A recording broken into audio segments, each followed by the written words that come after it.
अस्सलाम वालेकुम, मेरा नाम है फ़रीहा ख़ान और आप देख रहे हैं इंग्लिश विद रोशनी, आपका अपना यूट्यूब चैनल जहां हम डॉन एडिटोरियल के ज़रिए इंग्लिश को वर्ड बाय वर्ड पढ़ते हैं और बेसिक लेवल से उसको सीखते हैं। अच्छा, इस एडिटोरियल में वो ये बात कर रहा है कि कराची में की आबो हवा ऑलरेडी बहुत गर्म है, ठीक है। ऊपर से ये जो लोड शेडिंग है इसकी वजह से शहरियों की ज़िंदगियों में और तकलीफ़ों में इजाफा हो रहा है। ऊपर से केयर इलेक्ट्रिक की तरफ से बयान आया है जी कि फर्नेस ऑयल और गैस शॉर्टेज की वजह से ये लाइट बार बार जा रही है और जो सिंध गवर्नमेंट है वो दूसरों के ऊपर ब्लेम डाल रही है। तो एडिटोरियल में वो ये बात कर रहा है कि आप एक दूसरे के ऊपर ब्लेम नहीं डालो, क्योंकि एट दी एंड जो भी ये कॉन्सिक्वेंसेस हैं, जो भी नताइज हैं इन चीज़ों के, वो भुगतने किसको पड़ रहे हैं? वो कराची के लोगों को पड़ रहे हैं। तो बेहतर यही है कि आप जो इशू है उसको जल्द अज जल्द उसको रिजॉल्व करो और लोगों की ज़िंदगियों में आसानियाँ पैदा करो। तो चलिए इसे स्टार्ट करते हैं। At the height of the blazing Karachi summer, वो कह रहा है कि ये जो समर है ना, कौन सा समर है? कराची का। अच्छा, कैसा समर है? ब्लेजिंग है, मतलब बहुत हॉट है। और क्या है? और बहुत ही अपने एक्सट्रीम पॉइंट पर है। अ ग्रीम एनुअल रिचुअल, कह रहा है एक बड़ा ही उदास कर देने वाला, बड़ा ही कंफर्टलेस ऐसी चीज़ जो आपको डिप्रेस कर दे, इज़ प्लेइंग आउट। ये जो रिचुअल है ना, ये जो सालाना त्यौहार है वो हो रहा है, ठीक है, इन द बसलिंग मेट्रोपोलिस। कहाँ हो रहा है? उस शहर के अंदर हो रहा है जो कि बहुत ही ज़्यादा बसलिंग है, जिसके अंदर बहुत ही ज़्यादा रश है। अच्छा, अब इसको जोड़ते हैं। वो कह रहा है कि जो कराची समर है ना वो बहुत ही गर्म है और अपने बहुत ही एक्सट्रीम पॉइंट पर है। वो कह रहा है कि एक ग्रीम, एक बहुत ही कंफर्टलेस ऐसी चीज़ जो कि बहुत ही बेचैन कर देने वाली है, जो बहुत ही डिप्रेसिंग है, ऐसा त्यौहार जो है ना वो हैपन है, वो हो रहा है उस शहर के अंदर जहाँ बहुत ही ज़्यादा हलचल है, जो बहुत ही ज़्यादा एक्टिविटी से भरा हुआ है। अच्छा, अब देखो उसने कितना खूबसूरत तरीके से इस सेंटेंस को बनाया है, ठीक है। उसने बोला है at the height of. At the height of idiom जो होता है ना, इसका मतलब होता है एट द मोस्ट एडवांस्ड और एक्सट्रीम पॉइंट ऑफ समथिंग। किसी चीज़ का बहुत ही एक्सट्रीम पॉइंट जो है ना उसके लिए इस्तेमाल करते हैं एट द हाइट ऑफ। अच्छा देखो, उसके बाद उसने ये यूज़ किया, ठीक है। उसके बाद ये जो प्रेपोजिशन नज़र आ रही है ना ऑफ, उसके बाद उसका ऑब्जेक्ट आना था, ठीक है। उसका ऑब्जेक्ट आया हुआ है। ये असल में समर की बात कर रहा है। अब ये कौन सा समर है? उसने बताया जी ये कराची समर है। और दूसरा, इसने समर के बारे में एक और इन्फॉर्मेशन दी हमें कि ये ब्लेजिंग है, मतलब ये बहुत ही हॉट है। अच्छा, अब देखो ग्रीम का मतलब क्या होता है? ग्रीम का मतलब एक हम लोगों को पता है कि उदास कर देने वाला को भी हम ग्रीम बोलते हैं, ठीक है। वो चीज़ जो उदास कर दे उसको बोलते हैं। लेकिन यहाँ पे अब जो बात कर रहे हैं ना, जो ग्रीम का वर्ड इस्तेमाल हुआ है उसका मतलब है कंफर्टलेस। वो वाला रिचुअल जिसके अंदर ना कंफर्ट नहीं है, जो बड़ा ही डिप्रेसिंग है, चीयरलेस है, जिसके अंदर कोई खुशी नहीं है। अच्छा, प्ले आउट, देखो प्ले समथिंग आउट, इसका मतलब होता है अगर कोई इवेंट, जैसे इवेंट की बात कर रहे हैं ना, कोई सिचुएशन है, अगर वो प्ले आउट हो रही है ना तो इसका मतलब वो हैपन हो रही है, वो खुद ब खुद हो रही है, ठीक है, वो वाकया हो रही है, ये इस सिचुएशन के लिए आया है। अच्छा, बसलिंग का मतलब होता है फुल ऑफ एक्टिविटी, एक ऐसा शहर जो एक्टिविटी से भरा हुआ है, जो हलचल से भरा हुआ है। मेट्रोपोलिस का मतलब क्या होता है? ये कैपिटल सिटी के लिए इस्तेमाल होता है। कैपिटल के लिए हम यहाँ पे कराची की बात कर रहे हैं ना, इसलिए यहाँ पे ये मेट्रोपोलिस आया है।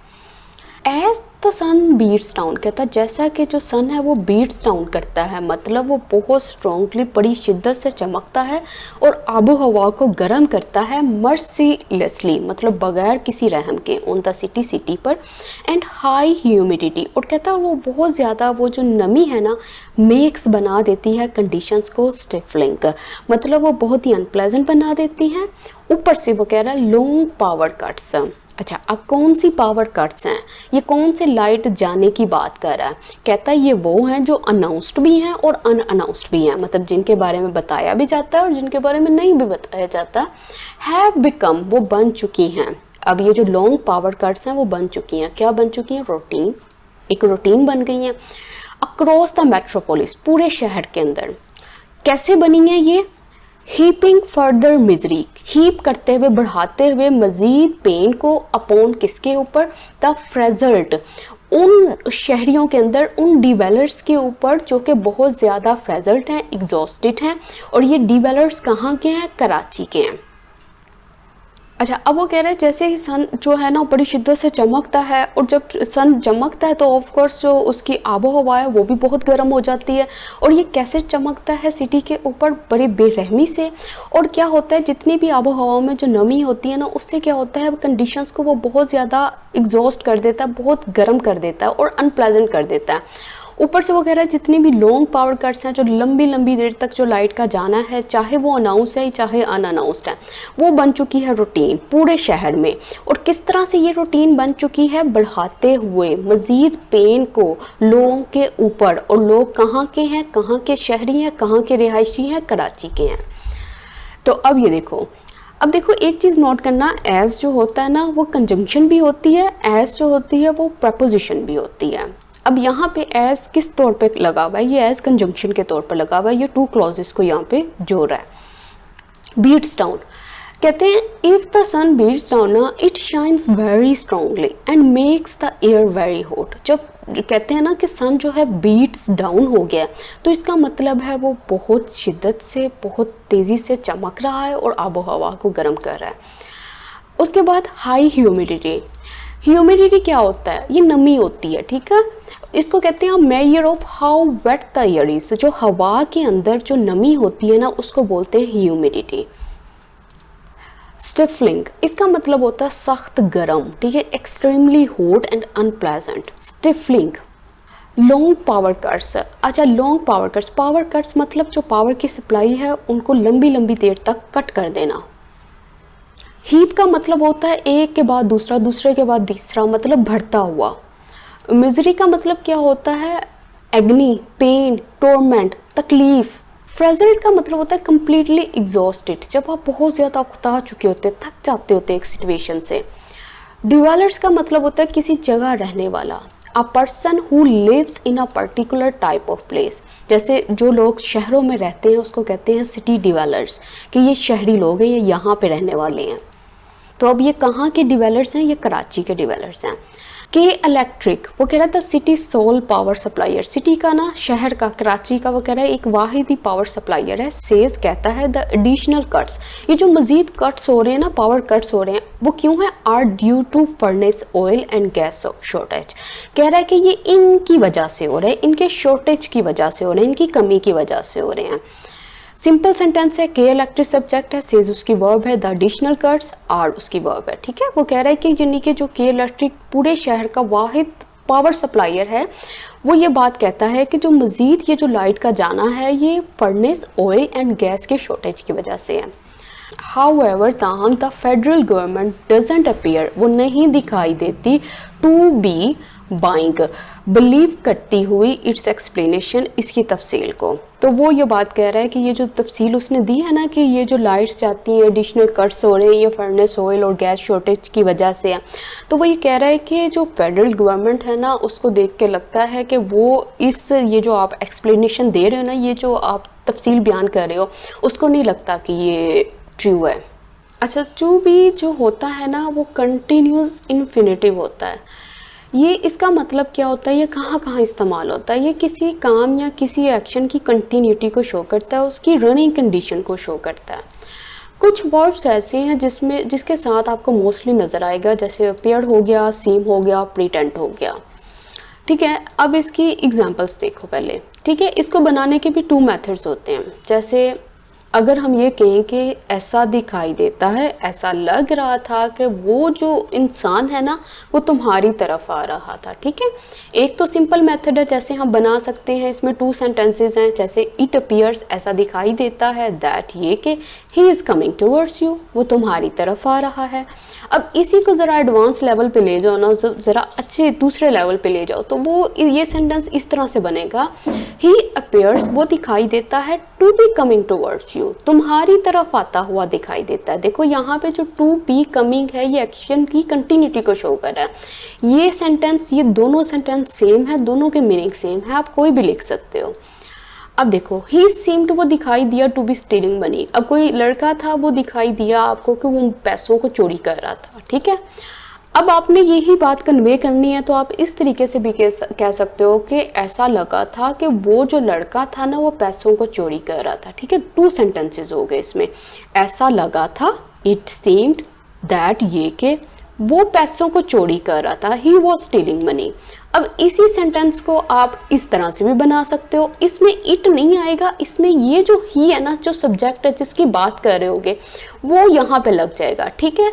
सीम्ड जो होगा वो वैसे का वैसे आ जाएगा, उसके बाद इन्फिनेटिव लगा के आप उस एक्शन को शो कर दोगे, ठीक है, कि क्या हो रहा था। अच्छा, अब ये देखो, ही प्रिटेंड्स टू बी वर्किंग। अब कोई इंसान है वो प्रिटेंड करता है काम करता हुआ, तो आप ये भी कह सकते हो, अगर प्रिटेंड लगाना है तो आप ये कह सकते हो ही प्रिटेंड्स, वो नाटक करता है, दैट ये कि ही इज़ वर्किंग, वो काम कर रहा है। इस तरह से भी बना लो। इट अपीयर्स वाला भी स्ट्रक्चर मैंने आपको करवाया हुआ है पिछले एडिटोरियल्स में, इट अपीयर्स और इट सीम्स वाला भी। तो अब ये न्यू है, इसको भी आप अच्छे से देख लो, ठीक है। कुछ भी नहीं है, सिंपल है, सिर्फ एक्शन की कंटिन्यूटी को शो कर रहा है। अच्छा, अब ये देखो, फेडरल गवर्नमेंट है doesn't appear to be buying, कि अब ये जो ऐसा लगता है, अगर इसको दूसरे सेंटेंस में बनाए ना तो ये इस तरह से बनेगा कि ऐसा लगता है जो फेडरल गवर्नमेंट है वो उसकी एक्सप्लेनेशन पे, जो उसने एक्सप्लेनेशन दी है, जो तफसील दी है, उसको उस पर बिलीव नहीं कर रही, ठीक है। अब देखो, इसको ये टू सेंटेंसेस बन गए, इसको इन्फिनेटिव में बनाना होगा तो फेडरल गवर्नमेंट को पहले लगा दो, अगर सिंपल बनाना होगा तो ये इस तरह से होगा, it appears that the federal government is not buying it's explanation. The power division कह रहा है, जो पावर डिवीजन फॉर एग्जाम्पल मिसाल के तौर पर सेज कहती है इनएडिक्वेट डिस्ट्रीब्यूशन एंड ट्रांसमिशन कैपेसिटी। कह रहा है जो इनएडिक्वेट मतलब ना काफ़ी डिस्ट्रीब्यूशन हो रही है, ठीक है, और ट्रांसमिशन कैपेसिटी, जो ट्रांसमिशन होने की, ट्रांसमिट होने की जो कैपेसिटी है ना, जो सलाहियत है के ई की, हैज़ एग्जैसबरेटेड द क्राइसिस, वो क्या कर चुकी है, वो क्राइसिस को, मसाइल को मज़ीद बढ़ा चुकी हुई है। अब इसको जोड़ते हैं, वो ये कह रहा है जो पावर डिवीजन है ना, मिसाल के तौर पर वो ये बात कहती है जी डिस्ट्रीब्यूशन और ट्रांसमिशन कैपेसिटी के नाकाफ़ी होने की वजह से, ठीक है, के की जो डिस्ट्रीब्यूशन और ट्रांसमिशन कैपेसिटी है ना वो नाकाफ़ी होने की वजह से क्या हो रहा है, जो क्राइसिस है वो मज़ीद उनमें इजाफा हो रहा है। अब देखो यहाँ पे टू क्लॉजेज हैं, जो बात उसने कही है वो अपने आप में एक क्लॉज है। कैसे पता चला? क्योंकि उसका अपना एक सब्जेक्ट है, उसकी अपनी एक वर्ब मौजूद है, ठीक है। पावर डिवीजन हमारा सब्जेक्ट है, सेज उसकी वर्ब है। उसके बाद क्या हुआ, डिस्ट्रीब्यूशन एंड ट्रांसमिशन कैपेसिटी की बात कर रहा है के ई की, ये हमारा सेकंड सब्जेक्ट है, हैज़ एग्जैसर्बेटेड उसकी सेकंड वर्ब है। अच्छा, अब देखो यहाँ पे एग्जैसर्बेट का वर्ड इस्तेमाल किया है, इसका मतलब होता है बिगड़ना, ठीक है, हालात ख़राब हो जाना, एग्रावेट हो जाना, मेक वर्स होना, बहुत ख़राब कर देना, वर्सन होना भी आप बोल सकते हो। तो इनका मतलब क्या है कि चीज़ें ख़राब हो जानी मज़ीद।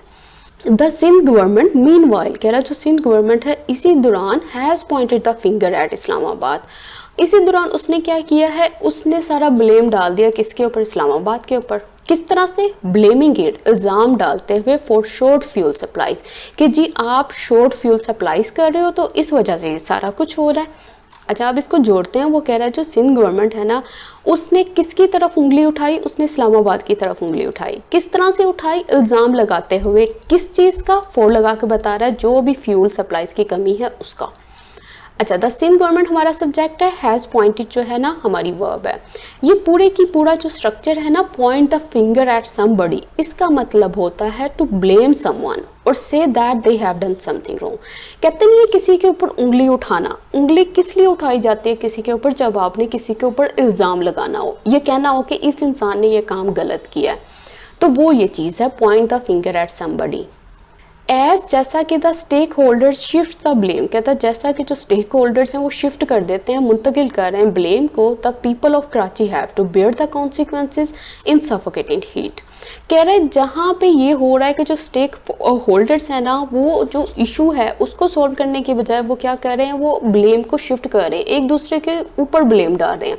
और जो कराची के लोग हैं ना हैव टू, उनको मजबूरन जो है ना वो बेयर करना पड़ रहा है, बर्दाश्त करना पड़ रहा है नताइज को। और किस में, इन सफोकेटिंग हीट, उस हीट में जो जिससे दम घुटने वाली हीट जो है, दम घुटाने वाली जो गर्मी है उसमें। अच्छा, अब स्टेक होल्डर्स हमारा सब्जेक्ट है, शिफ्ट द ब्लेम। देखो, शिफ्ट द ब्लेम और रिस्पॉन्सिबिलिटी ऑन टू समबडी। अच्छा देखो, जब भी आप एडिटोरियल्स पढ़ो ना, आप सिंगल वर्ड्स ना पढ़ो, इस तरह से आपको नहीं समझ आएगी। ये जो पूरी बात है, जो पूरे फ्रेजेस है ना, जैसे शिफ्ट द ब्लेम, ब्लेम को शिफ्ट करना या रिस्पॉन्सिबिलिटी को शिफ्ट करना, उसके बाद उसने प्रपोजिशन भी लगा के बताई हुई है कि अगर आप किसी पर्सन की बात कर रहे हो तो आप ऑन टू लगा के उसका नाम मेंशन करोगे। तो आप इस तरीके से ही इसको तैयार करें, इसके ऊपर सेंटेंसेस बनाया करें। अच्छा, इसका मतलब है to make someone else responsible, किसी दूसरे को जिम्मेदार ठहराना, फॉर समथिंग, किसी चीज़ के लिए, स्पेशली ख़ास तौर पर for something bad that has happened. ये ख़ास तौर पे उस वक़्त किया जाता है जब कुछ ख़राब हो गया हो ना, तो फिर आप क्या करते हो, दूसरों के ऊपर ब्लेम डालना स्टार्ट कर देते हो। वो उसी की बात कर रहा है कि जो स्टेक होल्डर्स थे वो ये ब्लेम को शिफ्ट कर रहे थे। अच्छा, बेयर, अब देखो, अब यहाँ पे फिर आ गया, ठीक है, एक तो होता है बेयर द कॉन्सिक्वेंसेस, एक होता है टेक द कॉन्सिक्वेंसेस। ये जो दोनों है ना, इनके टू मीनिंग्स हैं। पहला ये है कि एक्सेप्ट रिस्पॉन्सिबिलिटी, आप जो ना जिम्मेदारी को कबूल कर लो फॉर द नेगेटिव रिजल्ट, मतलब टेक द कॉन्सिक्वेंसेस, आप जो भी जिम्मेदारी हुई है, जो भी नेगेटिव रिजल्ट्स आए, आप उसकी जिम्मेदारी कबूल कर लो। अगर आप बियर द कॉन्सिक्वेंसेस करोगे ना, तो इसका मतलब है आप कबूल करते हो इफेक्ट को, असर को, और वंस चॉइस और एक्शन, कि किसी के कामों की वजह से आपको जो भुगतना पड़ रहा है ना, आप उसको कबूल कर रहे हो, आप उसके ऊपर अपने ऊपर ले रहे हो, आप उसको बर्दाश्त कर रहे हो। तो अब यहाँ पे क्या काम हो रहा था, यहाँ पे बेयर द कॉन्सिक्वेंसेस हो रहे थे। अब यहाँ पे जो कराची के लोग थे वो ये इस नुकसान को, ये जो इनके रिजल्ट्स हैं, ये जो ब्लेम शिफ्ट कर रहे हैं और प्रॉब्लम्स को सोल्व नहीं कर रहे, इनके जो सारे के सारे जो इफेक्ट हैं वो किसके ऊपर पड़ रहे हैं, वो इन कराची के लोगों पर पड़ रहे हैं। While load shedding in the summer months, कह रहा है जहाँ लोड शेडिंग समर के महीने में इज़ एक्सक्रूशिएटिंग एक्सपीरियंस, कहता बड़ा अजियतनाक एक्सपीरियंस है, एवरी ईयर, हर साल, दिस टाइम, इस वक्त, ड्यू टू कोविड-19 पेंडेमिक की वजह से, power cuts are putting increased pressure on the people. अब ये जो पावर कट्स हैं, ये जो पावर का जाना है, लाइट का बार बार जाना, ये क्या कह रहे हैं, बहुत ही बढ़ता हुआ प्रेशर लोगों के ऊपर डाल रहे हैं। तो वो कह रहे हैं कि जहाँ लोड शेडिंग जो है समर के महीने में एक बहुत ही अजियतनाक एक्सपीरियंस होता है हर साल, ठीक है, और कह रहे हैं दिस टाइम, अगर आप इस टाइम बात करो ना, कोविड-19 पेंडेमिक की वजह से ये जो पावर कट्स है ना, तो ये क्या कर रहे हैं, ये इस प्रेशर को लोगों के ऊपर और इंक्रीज कर रहे हैं और इजाफा कर रहे हैं। तो इसने टू सिचुएशंस बता दी हैं। उसने बताया कि जहाँ ये होता है हर साल, अब क्या हो रहा है, अब पावर कट्स जो हैं वो उस प्रेशर को और ज़्यादा इंक्रीज कर रही हैं। एक्सक्रूशिएटिंग का मतलब क्या होता है, अजियतनाक, इंटेंसली पेनफुल, बहुत ज़्यादा तकलीफ दे। पुट प्रेशर, देखो उसने असल में बात करना था, उसने ये कहना था power cuts are putting pressure on the people, लेकिन उसने दरमियान में ये एडजेक्टिव लगा दिया कि ये जो प्रेशर है ये बहुत ही इंक्रीज्ड है, बहुत ही बढ़ा हुआ प्रेशर है, तो ये दरमियान में उसने लगा के बात कर दी है। With partial lockdown still in place, कह रहा है जो पार्शल लॉकडाउन है ना, मतलब कहीं कहीं जगह पे लगे हुए, कहीं पे नहीं लगे हुए, स्टिल इन प्लेस, वो अभी भी हैं, एग्जिस्ट करते हैं। Many people continue to work, कह रहा है बहुत सारे लोग जो है ना वो कंटिन्यू है, जारी है वर्क करना, काम करना, एंड स्टडी करना एट होम, घरों पर। तो अब इसको जोड़ते हैं, वो कह रहा है जो पार्शल लॉकडाउन्स लगे हुए हैं ना, जो जहाँ जहाँ अभी भी लगे हुए हैं, तो वो बहुत सारे जो लोग हैं ना वो घरों के अंदर काम कर रहे हैं और घरों के अंदर स्टडी कर रहे हैं। इन प्लेस, देखो अगर कोई चीज़ इन प्लेस होती है ना, तो उसका मतलब है या तो वो एग्जिस्ट कर रही है, वो लगी हुई है, वो मौजूद है, या रेडी टू बी यूज्ड, या वो बिल्कुल तैयार है टू बी यूज्ड, इस्तेमाल होने के लिए, ठीक है। मोरओवर, मजीद many patients are also self isolating at home. अब वो ये बात कह रहा है, असल में ये पूरी सिचुएशन बता रहा है कि जिस तरह से लाइट बार बार जा रही है, ऊपर से वो कह रहा है कि लॉकडाउन्स भी लगे हुए हैं, जो लोग हैं वो घरों के अंदर मौजूद हैं, ऊपर से लाइट भी मौजूद नहीं है, और मजीद ये कह रहा है कि many patients are self isolating at home, बहुत सारे जो पेशेंट्स हैं वो घरों के अंदर सेल्फ आइसोलेट हैं, मतलब अलग हैं।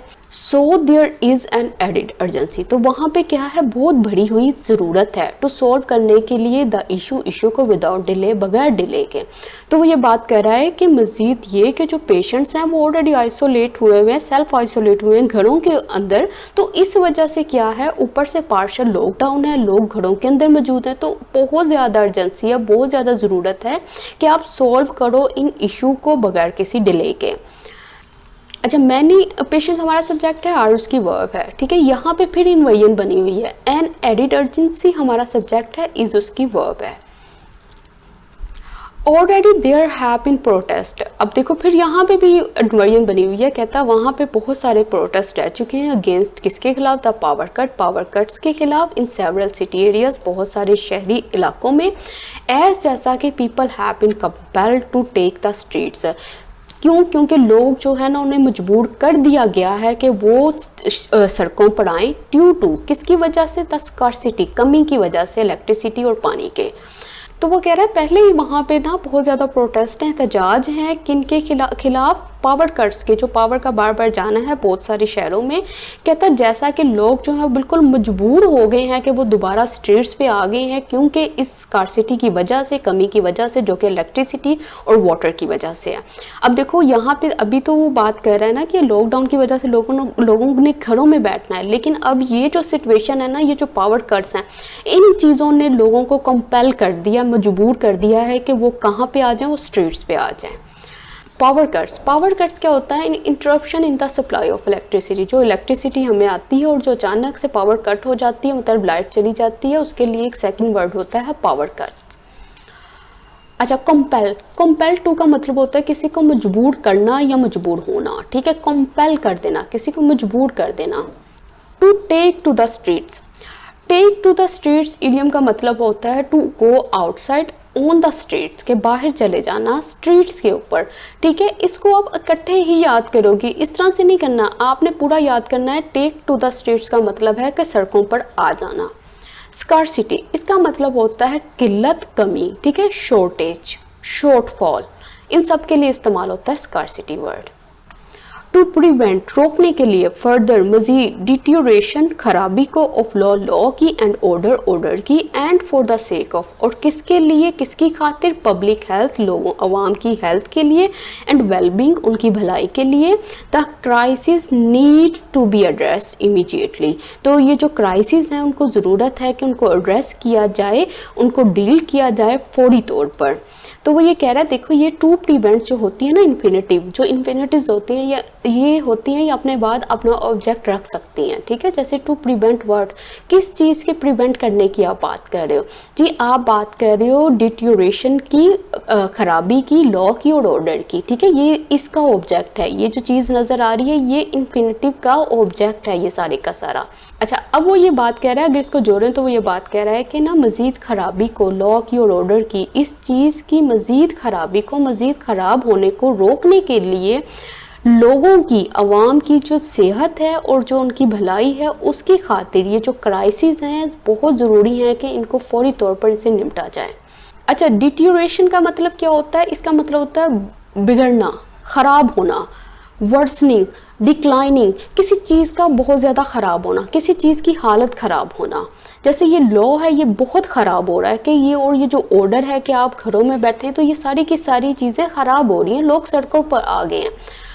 For the sake of somebody और समथिंग, इसका मतलब होता है in order to help, improve और प्लीज समवन और समथिंग, किसी की खातिर। हम किसी की खातिर कोई काम क्यों करते हैं? हम या तो उसकी मदद करना चाहते हैं, या तो कोई बेहतरी लाना चाहते हैं, या किसी को प्लीज़ करना चाहते हैं, खुश करना चाहते हैं, तो हम उसकी खातिर कोई काम करते हैं। तो अब ये किसकी खातिर काम करना है? अवाम की हेल्थ के लिए और उसकी वेल बीइंग के लिए। वेल का मतलब क्या होता है? अच्छा। बीइंग का मतलब होता है होना, मतलब किसी चीज़ की खैरो खैरियत, किसी चीज़ की खैरो आफियत। तो इन चीज़ों के लिए इस्तेमाल होता है वेल बीइंग। देखो अब यहाँ पे क्राइसिस की बात की है, और उसके बाद यहाँ पे क्या लगा हुआ है? यहाँ पे पैसिव बना हुआ है इन्फिनिटी का 2b+v3, मतलब कि अब ये जो क्राइसिस हैं इनके ऊपर काम होना है, इनके साथ निपटा जाना है, ठीक है? The KE chief met the Sindh governor on Friday, कह रहा है जो कराची इलेक्ट्रिक के चीफ थे ना, वो मिले सिंध गवर्नर से जुम्मे के रोज़, एंड अश्योर्ड हिम, और उन्हें पक्का यकीन दिलाया, the situation would be resolve, कि ये जो सिचुएशन है ये हल हो जाएगी जल्द ही। वाइल जबकि NEPRA has also taken serious notice, वो भी सीरियस नोटिस ले चुका है किस चीज़ के? कराची पावर क्राइसिस, कराची की पावर क्राइसिस के। तो सिंपल सेंटेंस से वो ये बात कर रहा है, जो कराची इलेक्ट्रिक के चीफ थे वो मिले थे सिंध गवर्नर से जुम्मे के रोज़, और उन्हें यकीन दहानी करा दी कि ये जो सिचुएशन है इसको जल्दी रिजोल्व कर लिया जाएगा, और जो नेपरा है वो ले चुकी है बहुत ही सीरियस नोटिस कराची के पावर क्राइसिस का। अच्छा देखो, अब ये KE चीफ जो है ना, ये जो हमारा सब्जेक्ट है, ये अपने बाद 2 वर्ब्स ले रहा है, ठीक है? सब्जेक्ट सेम है और जो वर्ब है दोनों सेम है, दोनों वर्ब के टेंसेस भी सेम है, कि वो मेट भी किया था और उसने शोर्ट भी किया था, उसने यकीन दहानी भी कराई थी। अच्छा, उसके बाद सिचुएशन सब्जेक्ट है, वुड बी रिजॉल्व जो है ये वर्ब है, क्योंकि ये सिचुएशन है, इसको रिजॉल्व किया जाना है, इसने खुद कोई काम नहीं करना। नेप्रा, नेप्रा क्या है? National electric power regulatory authority. Subject है, ये उसकी वर्ब लगी हुई है। कह रहा है instead of Poynting fingers at each other, कहता है बजाय इसके कि आप एक दूसरे के ऊपर उंगली उठाओ, एक दूसरे पर ब्लेम लगाओ, ऑल स्टेक होल्डर्स, जितने भी स्टेक होल्डर्स है। अच्छा, कौन कौन है? कह रहा है सेंटर हो गया, सिंध एडमिनिस्ट्रेशन हो गई, एज वेल एज साथ ही साथ KE हो गई, के इलेक्ट्रिक हो गई। नीड टू आइडेंटिफाई, उसको ज़रूरत है आइडेंटिफाई करने की प्रॉब्लम्स को, एंड रिजोल्व इट, और उसको रिजोल्व करने की क्विकली, बहुत जल्दी, सो दैट ताकि power cuts are brought down to a bare minimum. जो पावर कट्स हैं, जो लाइट का जाना है, उसको कम किया जाए जितना पॉसिबल हो सके, और एलिमिनेट कर दिया जाए ऑल टुगेदर, और उसको मुकम्मल तौर पर ख़त्म कर दिया जाए। तो वो ये कह रहा है कि बजाय इसके कि आप एक दूसरे के ऊपर फिंगर्स उठाओ, तो जितने भी स्टेक होल्डर्स हैं, जिसमें सिंध है, सिंध एडमिनिस्ट्रेशन है, KE है, कराची इलेक्ट्रिक है, उन सबको ज़रूरत है कि आप प्रॉब्लम को आइडेंटिफाई करो, उसको बहुत जल्दी रिजोल्व करो, ताकि जो पावर कट्स हैं उसमें कमी लाई जा सके जितना पॉसिबल हो, या मुकम्मल तौर पर इसको ख़त्म कर दिया जाए। अच्छा, ब्रॉट डाउन, ब्रिंग डाउन का मतलब होता है टू रिड्यूस द रेट, किसी चीज़ के रेट को कम करना, किसी चीज़ के लेवल को कम करना, या अमाउंट को कम कर देना, उसके लिए इस्तेमाल होता है ब्रिंग डाउन। और यहाँ पे क्या है? पैसिव स्ट्रक्चर बना हुआ है कि पावर कट्स को ब्रॉट डाउन किया जाए, उनको कमी लाई जाए उनमें। अच्छा, टू अ बेयर मिनिमम, इसका मतलब होता है एज लो एज पॉसिबल, इतना कम जितना पॉसिबल है, जितना कम हो सकता उतना कम कर देना। अच्छा, ऑल टुगेदर, अब ये एक और कॉन्सेप्ट है इसके अंदर, एक होता है ऑल टुगेदर, एक होता है ऑल टुगेदर, ठीक है? दोनों में डिफरेंस क्या है? ये जो ऑल टुगेदर होता है ना, इसके अंदर कोई स्पेस नज़र नहीं आएगी, इसमें सिर्फ AL होगा। और जो ऑल टुगेदर होता है ना, इसके अंदर ऑल के प्रॉपर स्पेलिंग्स है, उसके पास स्पेस है, फिर टुगेदर है। मतलब क्या होता है इनका? देखो, ऑल टुगेदर जो होती है ना, ये एडवर्ब होती है। ये वाला जो ऑल टुगेदर है, ये एडवर्ब है, इसका मतलब होता है कंप्लीटली, मुकम्मल तौर पर, एंटायरली। तो जब इसकी नेगेटिव फॉर्म बनाई जाएगी वो होगी not all together, not completely, ठीक है? और जो ये ऑल टुगेदर होता है ना, इसका मतलब होता है इन अ ग्रुप, मतलब इकट्ठे, सबको इकट्ठे होने की जब बात की जाती है ना, ऑल टुगेदर इस्तेमाल करते हैं। सेंटेंसेस देखेंगे तो ज़्यादा अच्छा समझ आएगा। कह रहा it was an all together different situation, ये जो थी ना, कोई सिचुएशन की बात कर रहे हैं, कोई लोग हैं वो बैठे हैं, सूरत हाल की बात कर रहे हैं, कह रहे हैं कि ये जो सिचुएशन थी ना, ये मुकम्मल तौर पर मुख्तलिफ थी। Second, the government has simply ignored the problems all together. अब कह रहा है ये जो गवर्नमेंट है ना, वो मुकम्मल तौर पर ना इग्नोर कर चुकी है तमाम मसाइल को, मुकम्मल तौर पर, एंटायरली, कम्प्लीटली, जितने मसाइल थे सब के सब इग्नोर कर चुकी है। अब ऑल टुगेदर, इसका मतलब इन अ ग्रुप। अब देखो, लेट्स सिंग, आओ सिंग करें, क्या? Happy birthday, all together now, सब मिलकर, इकट्ठे। तो ये जो इकट्ठे है ना, तो उसके लिए लगाते हैं all together. Mix it all together with a spoon. अब ये जो चीज़ है आप बना रहे हो, कुछ समझो आप पकोड़े बना रहे हो बैठे, तो आप क्या कहते हो? आप उसको कहते हो कि ये जो मटेरियल बनाया ना, इसको इकट्ठे को मिक्स कर लो, ठीक है? स्पून के साथ में इस सारे को मिक्स कर लो। तो उसके लिए क्या यूज़ होगा? Mix it all together with a spoon, कि ये सारे का सारा ये जो बनाया मटेरियल, इसको इकट्ठे को ना मिक्स कर लो। तो ये ऑल टुगेदर जो होगा, इसका मतलब है इकट्ठे, ग्रुप में बात करेगा। और ये जो ऑल टुगेदर है, इसका मतलब है कम्प्लीटली, एंटायरली। अब यहाँ पे क्या यूज़ हुआ था? यहाँ पे ऑल टुगेदर हुआ था, जिसका मतलब है कि इसको एलिमिनेट कर लिया जाए मुकम्मल तौर पर। तो आज का एडिटोरियल हो गया कंप्लीट। तो अपना फीडबैक देना मत भूलिएगा। इसके साथ ही मुझे इजाज़त दें। अल्लाह हाफिज़।